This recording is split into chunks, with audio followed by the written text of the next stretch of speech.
सुन, आज मेरा मैदे की पूरी और सोयाबीन की सब्जी खाने का मन चल रहा है। जा जा तो दीपू के मैदे की पूरी और सोयाबीन की सब्जी ले चल आ।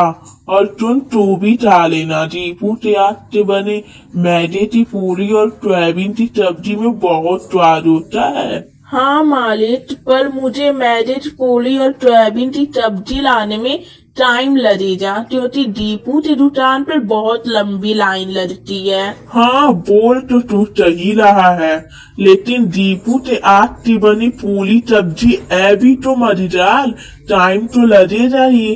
कोई बात नहीं, तू जा। दीपू बहुत ही स्वादिष्ट मैदे की पूरी और सोयाबीन की सब्जी बनाया चलता था। उससे पूरी और सब्जी तो खाने के लिए बहुत दूर दूर के लोग आया चलते थे। पहले दीपू बहुत गरीब था। उसने अपनी जिंदगी में बहुत कठिनाइयाँ देखी थी। एक टाइम पर दीपू और उसकी बीवी इतने ज्यादा गरीब थे कि उनके घर में खाने के लिए कुछ नहीं होता था। उसके पास रहने तो अपना मकान भी नहीं था। तभी एक दिन सुन दीपू, पूरे 5 महीने हो गए, किराया ना दिया तूने अब तक। बस इतने ज्यादा नहीं लुट सकता मैं।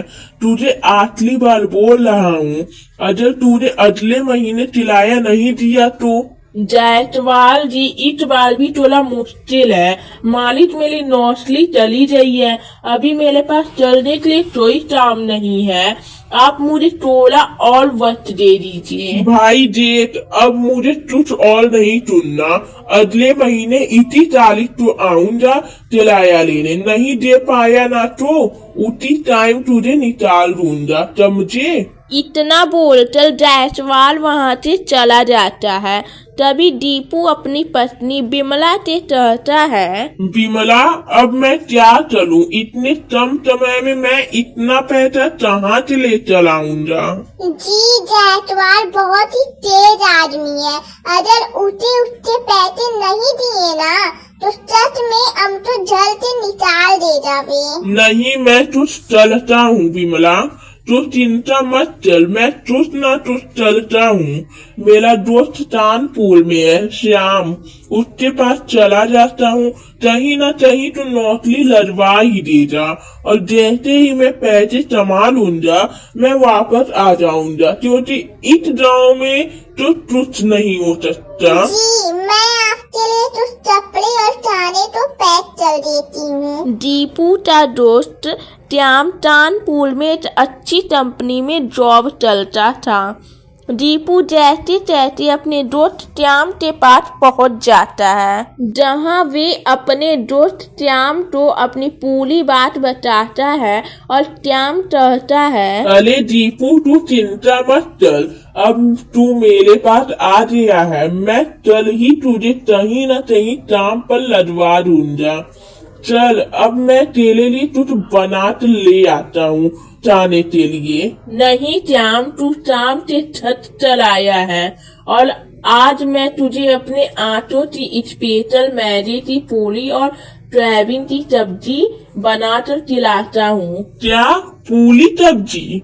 सच में यार, मैं तुझे बता नहीं सकता मैं तेरे आज की पूरी सब्जी कितना मिस कर रहा था। मैं तुझे पूरी सब्जी का सामान देता हूँ। हाँ हाँ भाई। श्याम उसे पूरी सब्जी बनाने का पूरा सामान देता है, और दीपू उसे पूरी सब्जी बना कर देता है। और श्याम उसे खा कर कहता है, अरे दीपू, क्या स्वादिष्ट पूरी सब्जी है, मजा ही आ गया। तू एक काम क्यों नहीं चलता? जब कानपुर में तू अपनी ये मैदे की पूरी और सोयाबीन की सब्जी बेचेगा तो तेरी अच्छी कमाई हो जाएगी।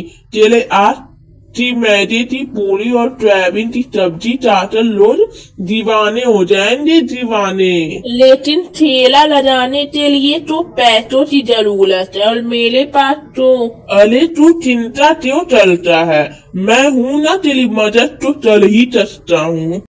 कुछ टाइम में ट्याम ने पूरा इंतजाम करवा लिया। वे दीपू तो कानपुर के बाजार में एक ठेला लगवा देता है और दीपू वहाँ मैदे की पूरी और सोयाबीन की सब्जी बेचना शुरू कर देता है।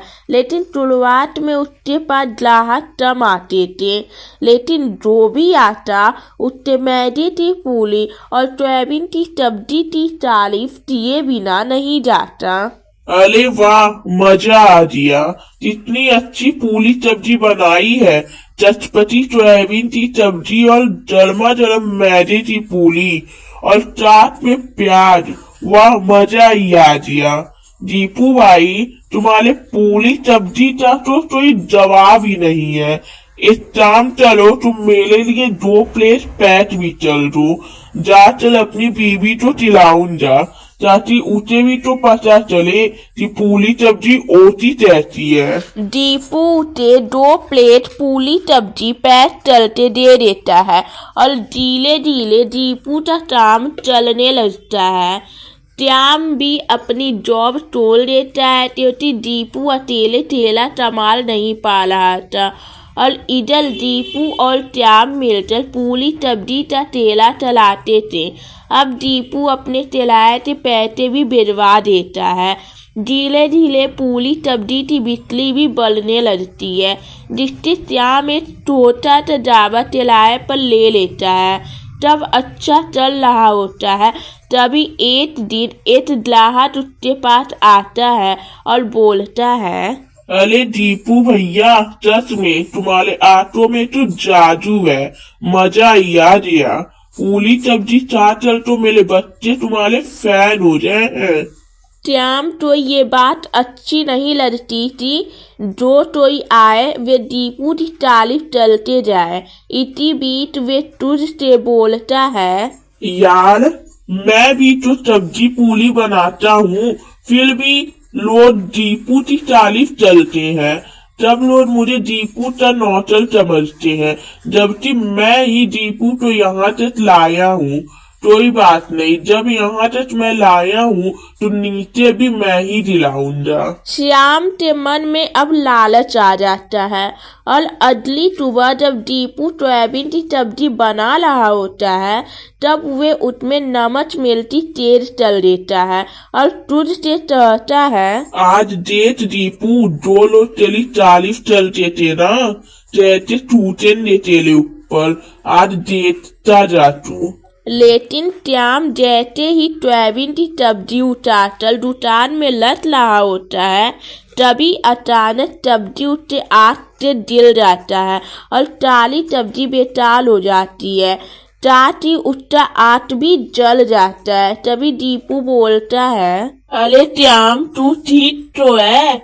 अरे तूने सब्जी कैसे जला दी? भाई तेरा तो आग भी जल गया है। अरे यार, वे सब्जी ज्यादा गरम हो रही थी, मेरे आग जलने लगी थी और मेरे आग की सब्जी जल गई। कोई बात नहीं, अब हम लोगों के पास और सब्जी का सामान भी नहीं है, इसलिए आज ढाबा बंद ही लगते हैं और मैं जल्द आकर तेरे आंखों में मलहम लगा देता हूँ। चल।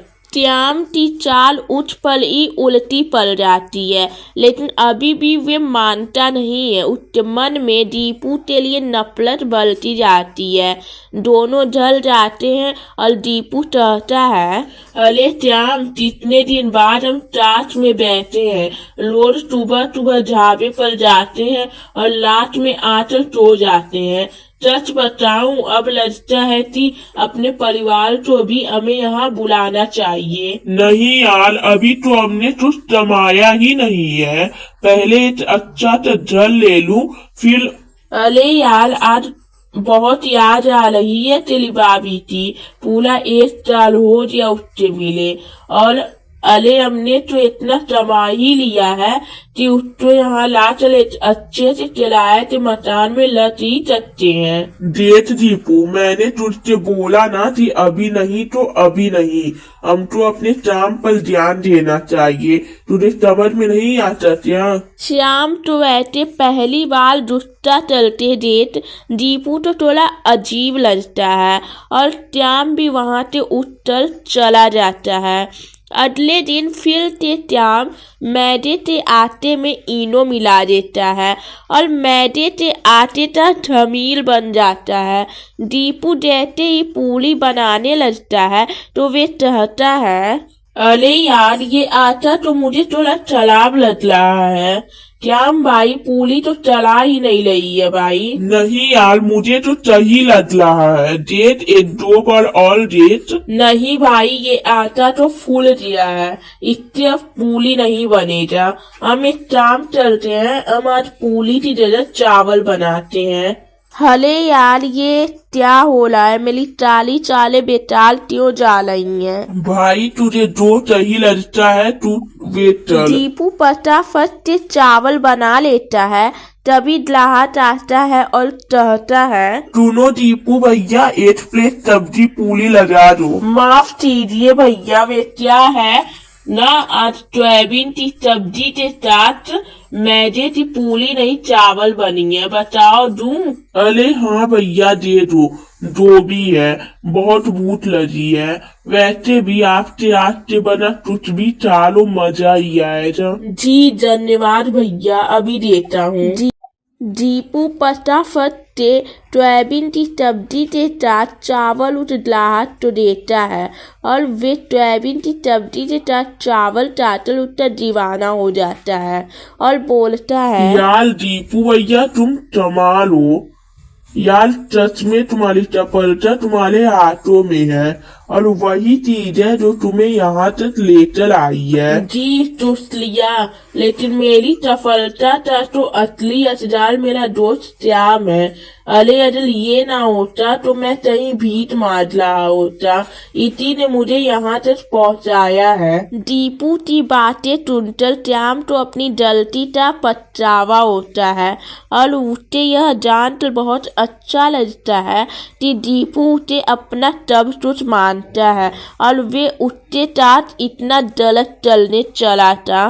श्याम तो दीपू जैसे ही डर आता है तो श्याम बोलता है, सुन भाई, मुझे माफ कर दे, मेरे से बहुत बड़ी गलती हो रही है। क्या हुआ भाई, बता तो। पैसे की लालच और लोडो तो तेरी तारीफ करते देर मैं जल गया, इसलिए मैंने तेरा बुरा चलना चाहा। लेकिन वे कहते हैं ना, अच्छे लोगों के साथ भगवान अच्छा ही चलता है। लेकिन अब मुझे मेरी गलती का एहसास हो गया है, मुझे माफ कर दे भाई। अरे कोई बात नहीं भाई, मैंने तुझे माफ किया, तू मेरा भाई है और ये कामयाबी हम दोनों की है। हम दोनों एक दूसरे से क्यों जले, हम दोनों तो एक दूसरे की जरूरत है। हाँ भाई, और अपने परिवार की भी, इसलिए गांव में अपने परिवार के लिए कानपुर की टिकट भी भेज दी है, चलते वे हमारे चाची रहेंगे। ये बात सुनकर दीपू टूट हो जाता है।